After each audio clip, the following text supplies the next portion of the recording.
વિદ્યાર્થી મિત્રો, આજે આપણે ધોરણ 10 વિષય વિજ્ઞાનના ચેપ્ટર 2ની આપણે ચર્ચા કરીશું. ચેપ્ટર 2 નામ છે એસિડ, બેઝ અને ક્ષાર. પાઠ શરૂ કરીએ કે અગાઉના ધોરણમાં આપણે શીખી ગયા કે ખોરાકનો ખાટો અને તુરો સ્વાદ અનુક્રમે તેમાં હાજર રહેલા એસિડ અને બેઝના કારણે હોય છે. જો ઘરમાં કોઈ સભ્ય વધુ ખાવાના કારણે એસિડિટીની સમસ્યાથી પીડાય છે ને, તો તમે તેને નીચેના પૈકી કયો ઇલાજ સૂચવશો? લીંબુનો રસ, વિનેગર, સરકો કે બેકિંગ સોડાનું દ્રાવણ? ત્રણમાંથી તમે શું એને ઉપચાર કરશો, એટલે એને શું આપશો? તો ઉપચાર પસંદ કરતી વખતે તમે કયા ગુણધર્મ વિશે વિચાર્યું? પ્રશ્ન છે. તમે ચોક્કસપણે એસિડ અને બેઝની એકબીજાને અસરને નાબૂદ કરવાની ક્ષમતા વિશેના તમારા જ્ઞાનનો ઉપયોગ કર્યો હશે. યાદ રાખો કે આપણે કેવી રીતે ખાટા અને તુરા સ્વાદનો ચાખ્યા વગર તેની ચકાસણી કરી હતી. તો તમે પહેલેથી જ જાણો છો કે એસિડ સ્વાદે ખાટા હોય છે અને ભૂરા લિટમસ પેપરને લાલ લિટમસમાં ફેરવે છે, લાલ રંગમાં ફેરવે છે. જ્યારે બેઝ એ સ્વાદે તુરા હોય છે અને લાલ લિટમસને ભૂરા એટલે કે વાદળી રંગમાં ફેરવે છે. લિટમસ એક કુદરતી સૂચક એટલે કે ઇન્ડિકેટર છે. હળદર આવો જ એક સૂચક છે. શું તમે ધ્યાન આપ્યું છે કે સફેદ કપડા પર કઢીના ડાઘ પર સાબુ જે સ્વભાવમાં બેઝિક છે તેને ઘસવાથી ડાઘો લાલાશ પડતો કથ્થાઈ રંગનો બને છે. જ્યારે કપડાને પુષ્કળ પાણીથી ધોવામાં આવે છે ને, ત્યારે તે ફરીથી પીળા રંગમાં ફેરવાઈ જાય છે. તમે એસિડ અને બેઝની કસોટી માટે કૃત્રિમ સૂચકો જેવા કે મિથાઇલ ઓરેન્જ અને ફિનોલ્ફથેનીનનો પણ ઉપયોગ કરી શકો છો. તો તફાવત પૂછાય એસિડ અને બેઝ, તો એસિડ સ્વાદે ખાટા હોય છે આપણે જોયું, બેઝ સ્વાદે તુરા હોય છે. એસિડ એ લાલ બનાવે, કયા લિટમસને? તો વાદળી લિટમસને લાલ બનાવે છે. અને બેઝ એ લાલ લિટમસને વાદળી બનાવે છે. તફાવત પૂછાય તો આપણે તફાવતના 2 મુદ્દા લખીશું. આ પ્રકરણમાં આપણે એસિડ અને બેઝની પ્રક્રિયાઓ એસિડ અને બેઝ એકબીજાની અસરને કેવી રીતે નાબૂદ કરે છે તથા ઘણી વધુ રસપ્રદ વસ્તુઓ કે જેનો આપણે દૈનિક જીવનમાં ઉપયોગ કરીએ છીએ તેનો આપણે અભ્યાસ કરીશું. લિટમસ દ્રાવણ એટલે કે દ્રાવણ જાંબુડિયા રંગક છે કે જે એકાંગી વર્ગના લાઇકેન છોડમાંથી નિષ્કર્ષિત કરવામાં આવે છે.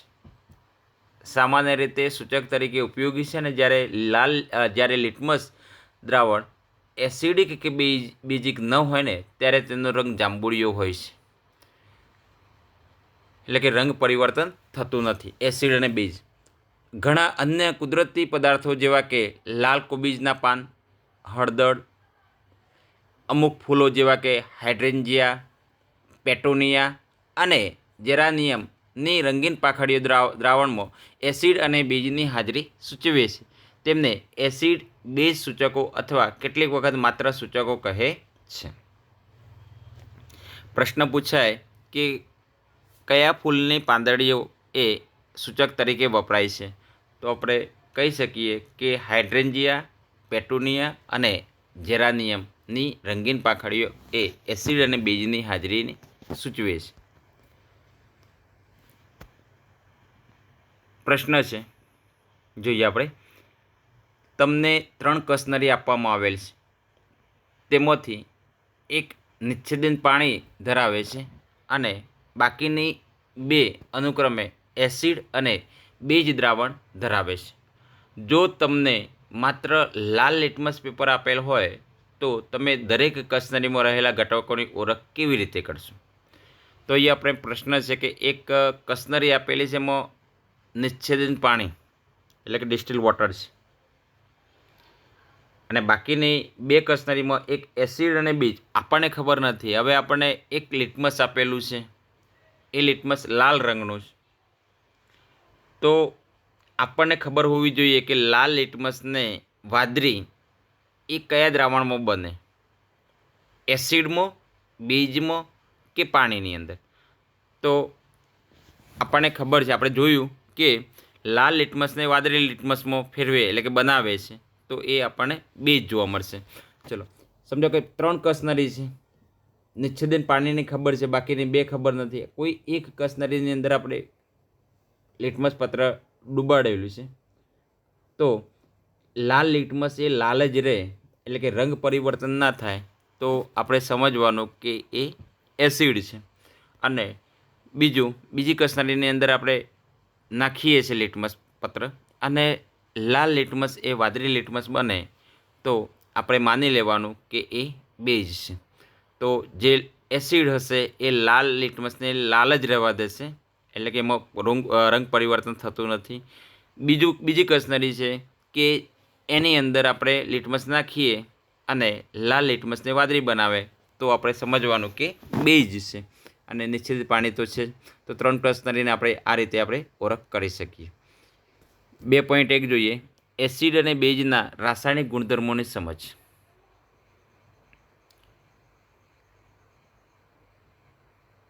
પ્રયોગશાળામાં એસિડ અને બેઝ પ્રવૃત્તિ 2.1 જોઈએ.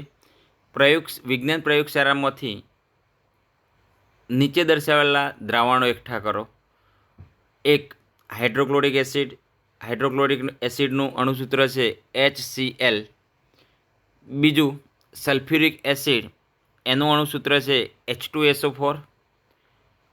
3. નાઇટ્રિક એસિડ ને HNO3 કહીશું.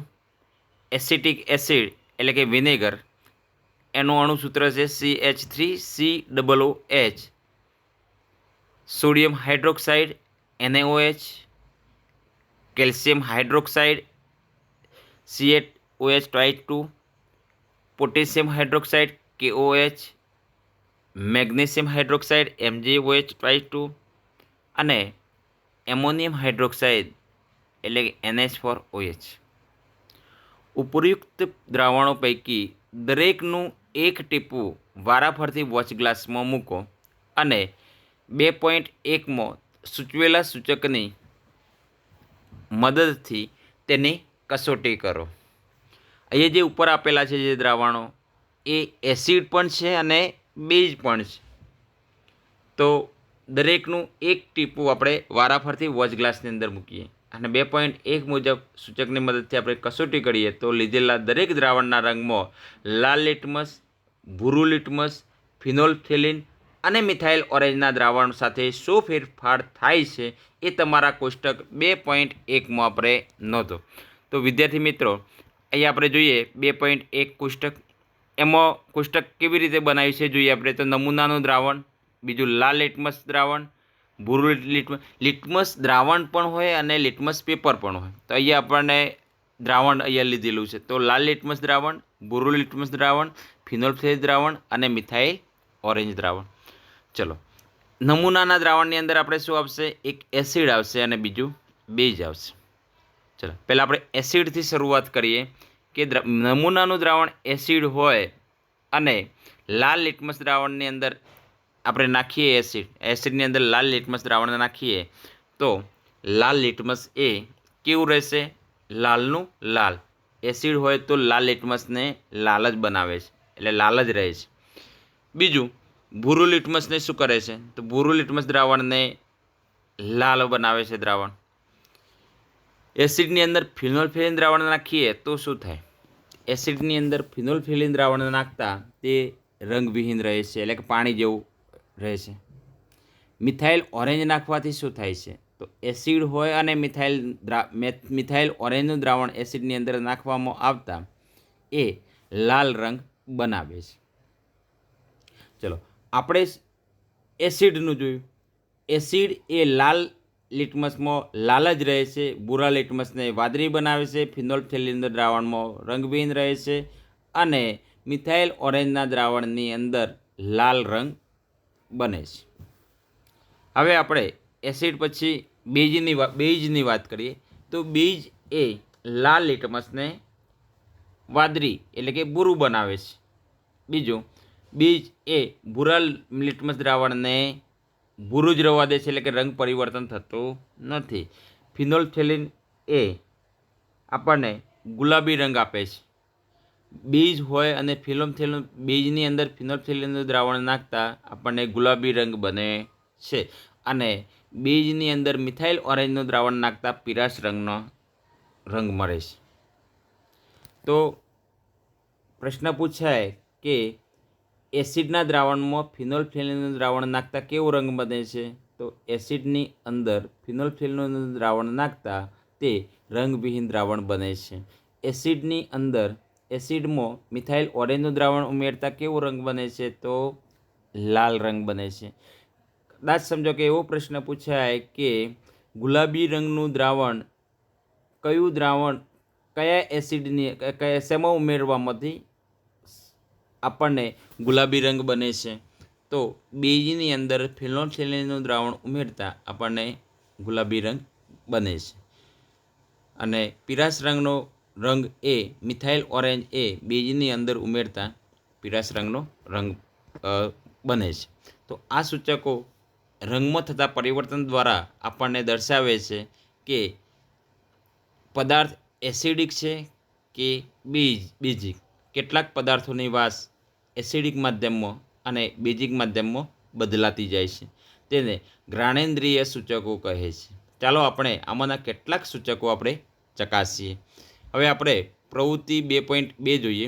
સારી રીતે સમારેલી કેટલીક ડુંગળીને પ્લાસ્ટિકની થેલીમાં સ્વચ્છ કપડાની કેટલીક પટ્ટીઓ સાથે લો. થેલીને ચુસ્તપણે બાંધી લો અને આખી રાત માટે તેને ફ્રીજમાં રહેવા દો. હવે કપડાની પટ્ટીઓ એસિડ અને બેઝની કસોટી કરવા માટે ઉપયોગમાં લઈ શકાય છે. આપણે સૂચક તરીકે એસિડ અને બેઝની કસોટી કરવા માટે આપણે શું કરીશું? ડુંગળીને લઈએ. ડુંગળીની અંદર મૂકેલી કપડાની નાની નાની પટ્ટીઓ છે એને થેલીમાં ચુસ્તપણે બાંધી હતી અને આખી રાત એને ફ્રીજમાં રાખી હતી. એ પટ્ટીઓને આપણે એસિડ અને બેઝની સૂચક તરીકે આપણે એને વાપરીશું એટલે કે ઉપયોગ કરીશું. ચલો, તેમાંથી કાપડની પટ્ટીઓના 2 ટુકડા લઈ અને તેની વાસ તપાસો. તેને સ્વચ્છ સપાટી પર રાખો અને એક પટ્ટી ઉપર 2 પટ્ટી હતી સપાટી પર મૂકેલી 1 ને 2. એક પટ્ટી ઉપર મંદ સલ્ફ્યુરિક એસિડ એટલે કે HCl દ્રાવણના થોડા ટીપાં મૂકો અને બીજી પટ્ટી ઉપર મંદ NaOHના દ્રાવણના થોડા ટીપાં મૂકો.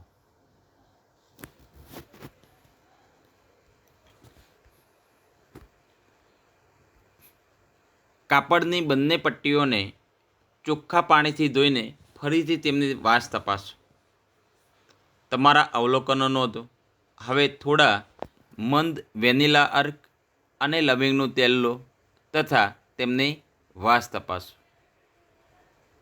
હવે એક કસનળીમાં થોડું મંદ HCl દ્રાવણ અને બીજી કસનળીમાં થોડું મંદ NaOHનું દ્રાવણ લો અને બંને કસનળીમાં મંદ વેનીલા અર્કના થોડા ટીપાં ઉમેરો અને બરાબર હલાવો. ફરીથી એકવાર તેની વાસ તપાસો. જો વાસમાં કોઈ ફેરફાર હોય તો તેની નોંધ કરો. તેવી જ રીતે મંદ HCl અને મંદ NaOHના દ્રાવણ સાથે લવિંગના તેલની વાસમાં થતો ફેરફાર તપાસો અને તમારા અવલોકનો નોંધો. તો તમારા અવલોકનને આધારે વેનીલા, ડુંગળી અને લવિંગ પૈકી કયો ઘ્રાણેન્દ્રિય સૂચક તરીકે ઉપયોગમાં લઈ શકાય? ચાલો આપણે એસિડ અને બેઝના રાસાયણિક ગુણધર્મો સમજવા માટે કેટલીક વધુ આપણે પ્રવૃત્તિ કરીએ. પ્રવૃત્તિમાં જોઈએ 2.1.2 એસિડ અને બેઝ ધાતુઓ સાથે કેવી રીતે પ્રક્રિયા કરે છે. ધાતુઓ આવર્ત કોષ્ટકની અંદર આપણે જોયું ધાતુ, અધાતુ, અર્ધધાતુ. ધાતુ અને અધાતુનો આપણે 9મા ધોરણમાં તફાવત પણ જોયો કે ધાતુ એ સખત હોય છે, રણકાર ઉત્પન્ન કરે છે, ટીપી શકાય છે, ખેંચી શકાય છે. તો એ આપણે ધાતુની વાત છે. તો એસિડ અને બીજ ધાતુઓ સાથે કેવી રીતે પ્રક્રિયા કરે છે એ આપણે જોઈશું. તો પ્રવૃત્તિ 2.3 એમાં ચેતવણી છે કે આ પ્રવૃત્તિમાં શિક્ષકની મદદની જરૂરી છે. તો 2.1માં આપણે દર્શાવ્યા પ્રમાણે સાધનોને આપણે ગોઠવણી કરીશું. એક કસનરીમાં આશરે 5 ml મંદ સલ્ફ્યુરિક એસિડ લો અને તેમાં દાણાદાર ઝીંકના થોડા દાણા ઉમેરો. અહીંયા આકૃતિમાં આપણે જોઈ શકીએ છીએ. તો આકૃતિની અંદર સાધનોની ગોઠવણી કરેલી છે. એક આ સ્ટેન્ડ છે.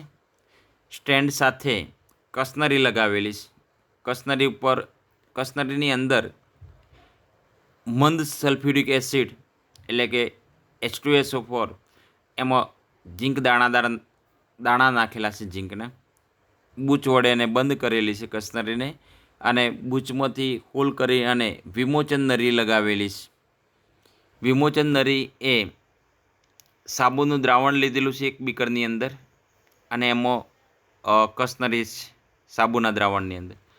તો આ પ્રયોગની અંદર આપણે જોઈએ કે તમે દાણાદાર ઝીંકની સપાટી પર શું અવલોકન કરો છો. પહેલો સવાલ તો આપણે જોઈ શકીએ છીએ કે દાણાદાર ઝીંકની સપાટી ઉપર અહીંયા લખેલું પણ છે કે હાઇડ્રોજન વાયુના પરપોટા થાય છે. સલ્ફ્યુરિક એસિડના દ્રાવણની અંદર દાણાદાર ઝીંકના દાણા નાખતા હાઇડ્રોજન વાયુના પરપોટા પેદા થાય છે. બીજું, ઉત્પન્ન થતા વાયુને સાબુના દ્રાવણમાંથી પસાર કરો. તો અહીં આપણે જોઈ શકીએ છીએ કે અહીંયા જે હાઇડ્રોજન વાયુના જે પરપોટા છે એ વિમોચન નળીમાંથી પસાર થઈ અને સાબુના દ્રાવણમાંથી પસાર થાય છે. વાયુથી ભરેલા પરપોટા નજીક સરગતી મીણબત્તી લઈ જાઓ. તો તમે શું અવલોકન કરો છો? કેટલાક વધુ એસિડ જેવા કે HCl, HNO3, CH3COOH એટલે કે એસિટિક એસિડ સાથે આ પ્રવૃત્તિનું પુનરાવર્તન કરો. શું તમામ કિસ્સાઓમાં અવલોકનો એક સમાન છે કે જુદા જુદા? તો એ આપણે જોઈ શકીએ છીએ કે હાઇડ્રોજન વાયુના પરપોટા કસનળીમાંથી વિમોચન નળીમાં પસાર થઈ અને સાબુના દ્રાવણમાંથી હાઇડ્રોજનથી ભરેલા સાબુના પરપોટામાંથી અહીંયા સરગતી મીણબત્તી એ ધડાકા સાથે હાઇડ્રોજન વાયુનું શું કરે છે? દહન કરે છે. તો આકૃતિ 2.1 દાણાદાર ઝીંકની સલ્ફ્યુરિક એસિડ સાથેની પ્રક્રિયાને દહન દ્વારા હાઇડ્રોજન વાયુની ચકાસણી કરતો આપણે એક પ્રયોગ જોયો. નોંધો કે ઉપયુક્ત પ્રક્રિયાઓમાં ધાતુ એસિડની હાઇડ્રોજનનું વિસ્થાપન એટલે કે હાઇડ્રોજન વાયુ સ્વરૂપે કરે છે. ધાતુ એસિડ સાથે જોડાઈને સંયોજન બનાવે છે જેને ક્ષાર કહે છે. આમ ધાતુની એસિડ સાથેની પ્રક્રિયાનો સારાંશ આ પ્રકારે હોઈ શકે કે એસિડને ધાતુ સાથે પ્રક્રિયા કરતાં ક્ષાર અને હાઇડ્રોજન વાયુ ઉત્પન્ન થાય છે. પ્રશ્ન પૂછાય કે હાઇડ્રોજન વાયુ કઈ પ્રક્રિયાથી બને છે? તો આપણે કહી શકીએ કે એસિડને ધાતુ સાથે, કોઈ પણ ધાતુ સાથે, તો અહીં આપણે એસિડ કયો હતો? મંદ સલ્ફ્યુરિક એસિડ. મંદ સલ્ફ્યુરિક એસિડ સાથે ધાતુ એટલે કે ઝીંક Zn અને એના ક્ષાર ઉત્પન્ન થાય છે અને હાઇડ્રોજન વાયુ બને છે. તો તમે જે પ્રક્રિયાનું અવલોકન કર્યું છે તેના સમીકરણ તમે લખી શકશો. એના પછી આપણે પ્રવૃત્તિ 2.4 જોઈએ. એક કસનરીમાં દાણાદાર ઝીંક અને ધાતુના થોડા ટુકડા લો. તેમાં 2 ml સોડિયમ હાઇડ્રોક્સાઇડ ઉમેરીને કસનરી લેવાની છે. એમાં ઝીંકના ટુકડા લેવાના છે અને એક કસનરીની અંદર ઝીંકના ટુકડા છે એની અંદર 2 ml સોડિયમ હાઇડ્રોક્સાઇડ એટલે કે NaOH નું દ્રાવણ ઉમેરીને કસનરીને સામગ્રીને થોડી વાર આપણે ગરમ કરો. તો બાકીના સોપાનો 2.3 પ્રમાણે પુનરાવર્તન કરો અને તમારા અવલોકનો નોંધો. તો અહીંયા આ પ્રવૃત્તિને આપણે નીચે પ્રમાણે આપણે લખી શકીએ કે NaOH એટલે કે સોડિયમ હાઇડ્રોક્સાઇડને ધાતુ સાથે પ્રક્રિયા કરતા સોડિયમ ઝિંકેટ એટલે કે Na2ZnO2 પ્લસ H2 એટલે કે હાઇડ્રોજન વાયુ ઉત્પન્ન થાય છે. સોડિયમ ઝિંકેટ અને હાઇડ્રોજન વાયુ ઉત્પન્ન થાય છે. તમે ફરીથી જોશો કે પ્રક્રિયામાં હાઇડ્રોજન વાયુ ઉદ્ભવે છે. જો કે આવી પ્રક્રિયાઓ બધી જ ધાતુઓ સાથે શક્ય બનતી નથી. તો ટૂંકમાં આપણે કહી શકીએ કે એસિડ અને બેઝ સાથે પ્રક્રિયા કરતા ધાતુની એસિડ અને બેઝ સાથે પ્રક્રિયા કરતા હાઇડ્રોજન વાયુ મુક્ત થાય છે. એના પછી આપણે જોઈએ કે 2.1.3 ધાતુ કાર્બોનેટ અને ધાતુ હાઇડ્રોજન કાર્બોનેટ એસિડ સાથે કેવી રીતે પ્રક્રિયા કરે છે. પ્રવૃત્તિ 2.5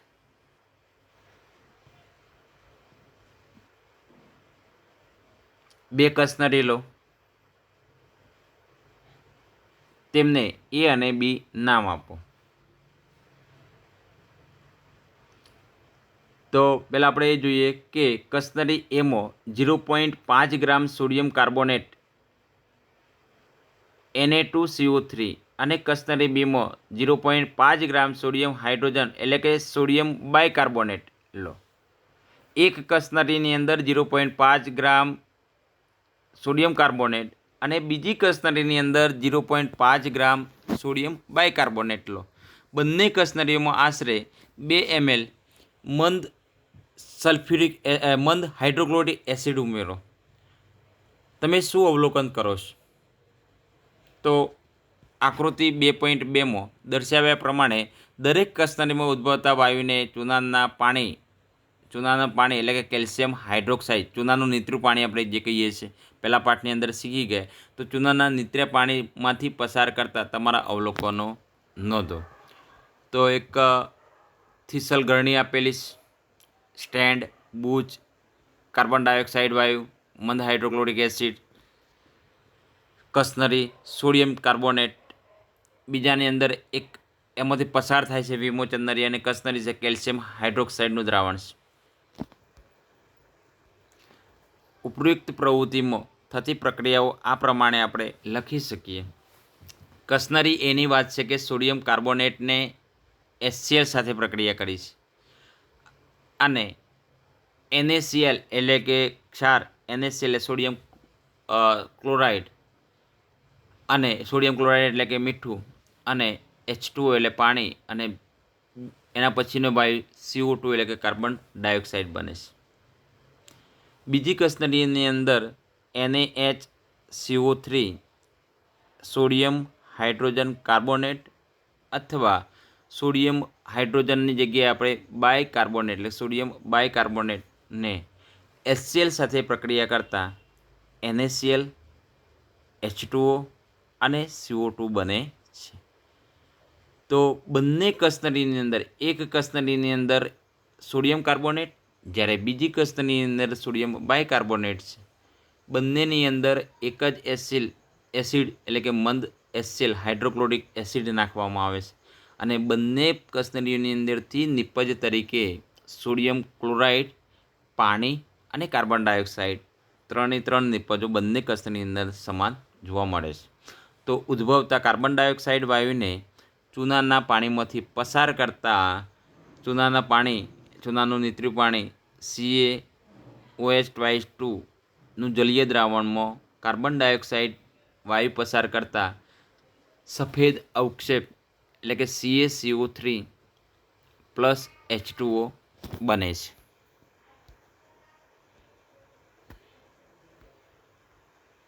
વધુ પ્રમાણમાં કાર્બન ડાયોક્સાઇડ પસાર કરતા નીચે મુજબની પ્રક્રિયા થાય છે. તો CaCO3 કેલ્શિયમ કાર્બોનેટને પાણી સાથે પ્રક્રિયા કરતા અને પાણી અને કાર્બન ડાયોક્સાઇડ સાથે પ્રક્રિયા કરતા CaHCO3 એટલે કે પાણીમાં દ્રાવ્ય થાય છે. ચૂનાનો પથ્થર, ચોક અને આરસપહાણ એટલે કે માર્બલ કેલ્શિયમ કાર્બોનેટના વિવિધ રૂપો છે. તમામ ધાતુ કાર્બોનેટ હાઇડ્રોજન કાર્બોનેટ એસિડ સાથે પ્રક્રિયા કરી અને તેમને અનુરૂપ ક્ષાર, કાર્બન ડાયોક્સાઇડ અને પાણી આપે છે. આમ પ્રક્રિયાનો સારાંશ આ પ્રમાણે હોઈ શકે કે ધાતુ કાર્બોનેટનું ધાતુ હાઇડ્રોજન કાર્બોનેટ પ્લસ એસિડ સાથે પ્રક્રિયા કરતાં ક્ષાર, કાર્બન ડાયોક્સાઇડ અને પાણી બને છે. વિદ્યાર્થી મિત્રો, આજનો વિડીયો પસંદ આવ્યો હોય તો વિડીયોને લાઈક કરો, શેર કરો અને સબસ્ક્રાઈબ કરવાનું ભૂલતા નહીં.